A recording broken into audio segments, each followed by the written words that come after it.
Hello students, pastry अर्थशास्त्र के video number 27 chapter number 5 बाजार संतुलन, जिसमें हम पढ़ेंगे पूर्ण प्रतियोगिता में संतुलन कीमत का निर्धारण कैसे होता है। ठीक है ना, यानी कि बाजार संतुलन किसे कहते हैं, जिसके लिए सबसे पहले हमें समझना पड़ेगा आखिर संतुलन क्या होता है। संतुलन का मतलब आप समझते हैं ना कि एक जिसको कहते हैं बैलेंस। ठीक है ना, एक ऐसी स्थिति जहां पर किसी प्रकार का कोई परिवर्तन नहीं होता है, ऐसी स्थिति को संतुलन कहते हैं। और संतुलन कीमत की बात करें, एक ऐसा कीमत जिसमें परिवर्तन की संभावना ना हो। तो इस कॉन्सेप्ट को पूरा पढ़ेंगे, पूरा समझाएंगे, चित्र के सहित समझाएंगे। उसके लिए आपको पूरी वीडियो को देखना होगा लास्ट तक। चैनल को सब्सक्राइब जरूर कर लीजिएगा, अपने दोस्तों के बीच में शेयर कीजिएगा।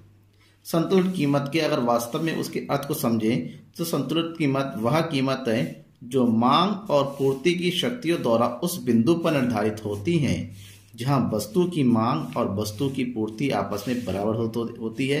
यानी कि अब यूं कहे कि कोई भी वस्तु होती है, वस्तु की मांग और वस्तु की पूर्ति दोनों आपस में जब बराबर हो तो उसी स्थिति को हम क्या कहेंगे, संतुलन। और इस स्थिति में जो भी कीमत निर्धारित होती है उस कीमत को हम कहेंगे संतुलन कीमत।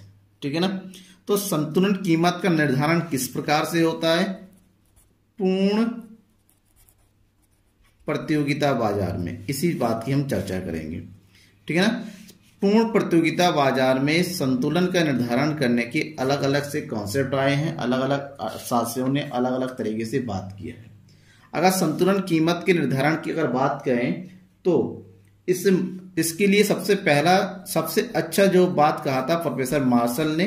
लेकिन प्रोफेसर मार्शल से पहले संतुलन कीमत को बताने के लिए जो है इसको दो ग्रुप में बांटा गया है।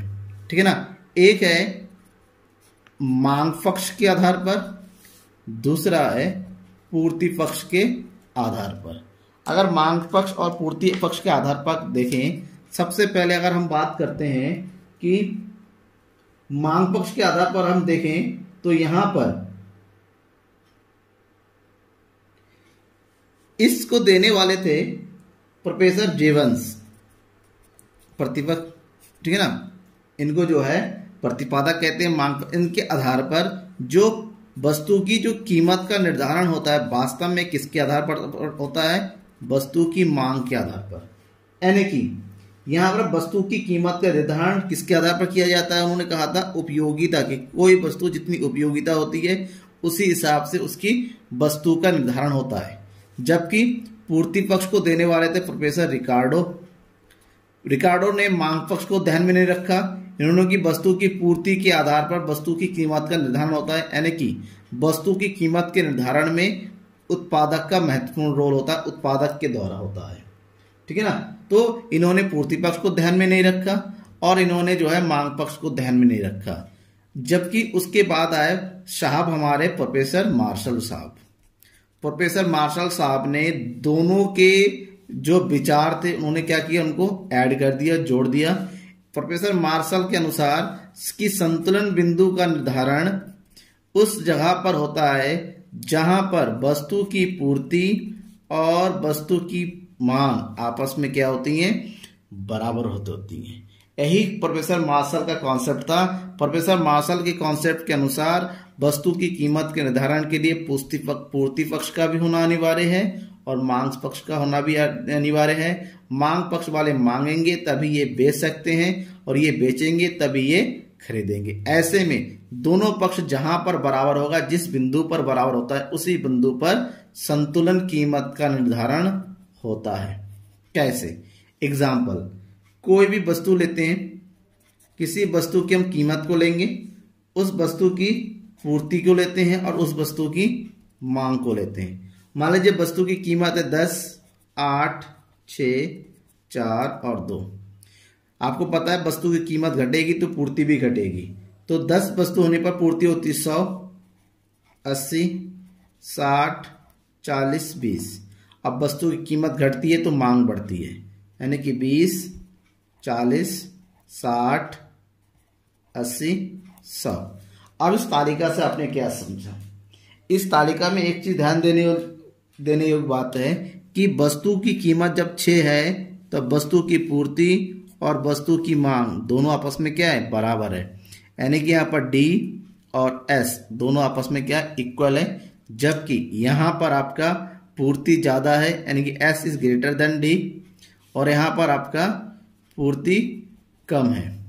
तो ऐसी स्थिति में एक स्थिति जरूर आती है जहां पर वस्तु की पूर्ति और उसकी मांग आपस में बराबर हो जाए। जिस कीमत पर बराबर हो जाए उस कीमत को हम क्या कहेंगे, संतुलन कीमत, और जो मात्रा बराबर है उसको संतुलित मात्रा।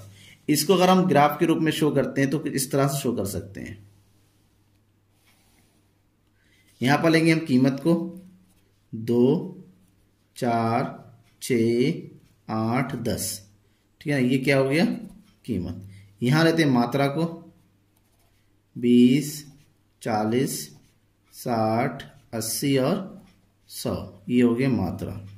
अब दोनों को बनाते, सबसे पहले हम किसको बनाएंगे, सबसे पहले हम लेते हैं पूर्ति को। पूर्ति कीमत 10 है तो पूर्ति कितनी है, 100, यानी कि यहां पर ये वाले बिंदु। फिर 80, 60, 40, 20, ये जो बनेगा आपका, इसको बोलेंगे हम पूर्ति वक्र, ठीक है ना, एस एस। और उसके बाद हम बनाते हैं मांग वाला। 10 पे है 20, 40, 60, 80, 100, ये वाला बिंदु, ये आपका डी वक्र यानी कि मांग वक्र। दोनों बिंदु किस बिंदु पर मिले, दोनों ई पर। यहां पर आपका एस इक्वल टू क्या है, डी डी है। इसी को बोलेंगे हम संतुलन बिंदु। और इस बिंदु पर जो कीमत है ये है संतुलन कीमत और ये है संतुलन मात्रा। दैट मीन्स ओपी हो गया हमारा संतुलन कीमत और ओ क्यू हो गया हमारा संतुलन मात्रा, ठीक है ना। अगर यहां पर मांग आ जाए तो यहां पर पूर्ति ज्यादा है और मांग कम है, यानी कि वस्तु की कीमतें यहां पर कम हो जाएगी, ठीक है ना, और यहां पर वस्तु की कीमतें हमारी बढ़ जाएंगी, ठीक है ना। इस प्रकार से पूर्ण प्रतियोगिता में संतुलन कीमत का निर्धारण होता है। Thank you.